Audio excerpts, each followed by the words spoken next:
How much time have you spent on TikTok or Instagram?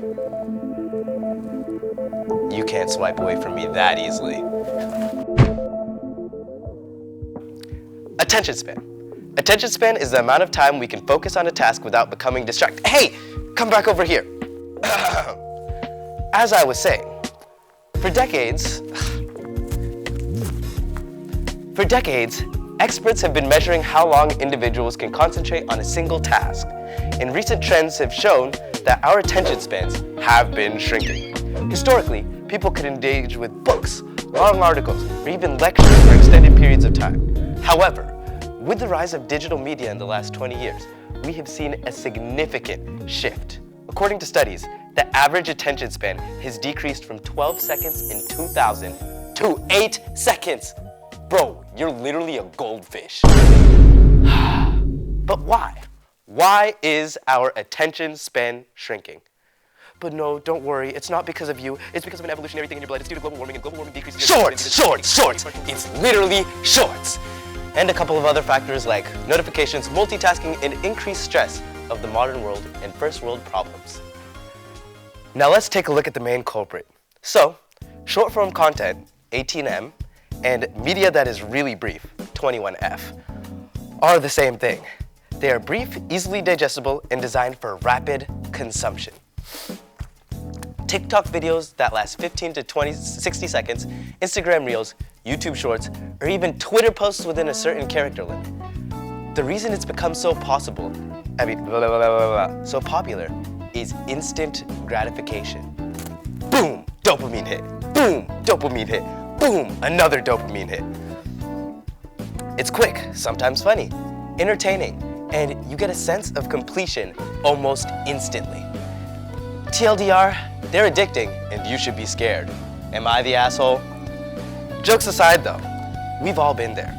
You start scrolling through Instagram, and before you know it, hours have passed. These platforms are optimized for speed and engagement. Short form content is essentially the McDonald's of digital media. It's easy to consume, but doesn't necessarily provide much substance. A quick fix, if you will. Engaging, entertaining, but not educational or intellectually stimulating, which affects you on a biological level.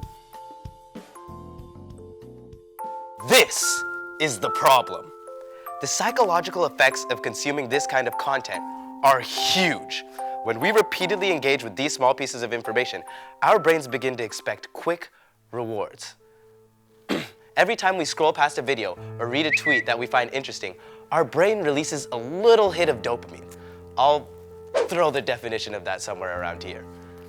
This constant dopamine stimulation creates a feedback loop. Over time, our brains get used to the quick and frequent bursts of pleasure, making it harder to engage in tasks that don't provide the same immediate gratification.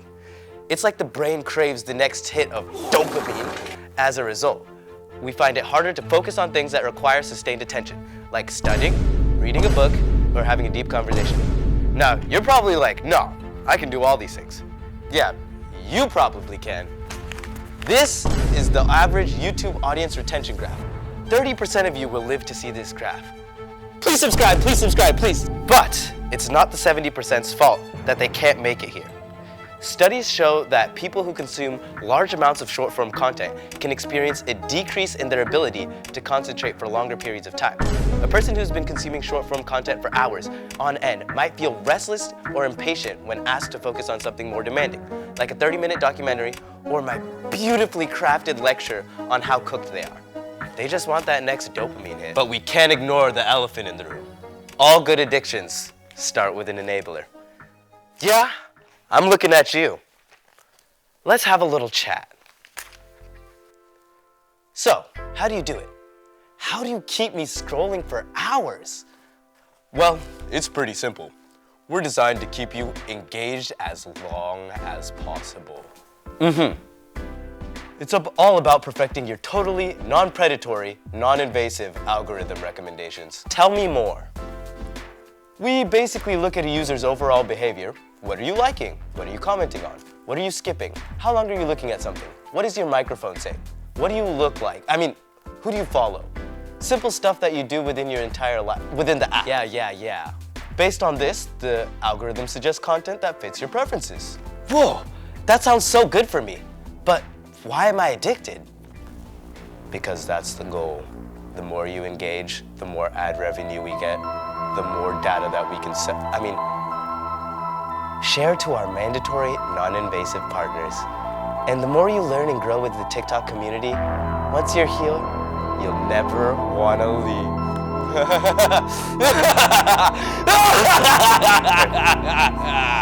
Jokes aside, it's not just TikTok. Instagram and YouTube are the exact same way. The more time we spend on these platforms, the more their algorithm learns about our preferences, refining the content they show us to draw us in. Notifications pop up, enticing us to check our phones. You have new messages. You have new likes. This video is popular right now. These notifications are designed to activate the brain's reward system and keep us coming back for more. This cycle of constant engagement is reinforced by our desire for social validation. Likes, comments, shares, all of this gives us that dopamine hit. And over time, these small bursts of pleasures become more and more addictive, making it harder for us to break away from the screen. When we spend most of our time consuming short-form content, we are less likely to retain the information that we encounter. The brain needs more time to process information, and the more time we give ourselves to focus on something deeply, the better we are at remembering it. Think about studying for exams. Imagine if you only read short summaries or quick bullet points as compared to reading the textbook chapter or engaging in active learning. Obviously, the latter is going to yield better results. Long-form content fosters deeper cognitive engagement, which in turn helps solidify knowledge in our memory. Additionally, studies show that multitasking is a myth, something many of you guys attempt to do, while consuming short-form content impairs our ability to learn. When we switch between tasks quickly, our brains don't have the time needed to consolidate information. This fragmented approach to learning can lead to lower retention and reduced understanding.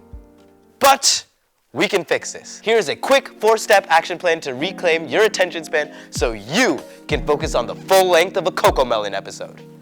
Number 1, set time for focused activities. Carve out time each day in your schedule where you read a book, write, or work on a long-term project.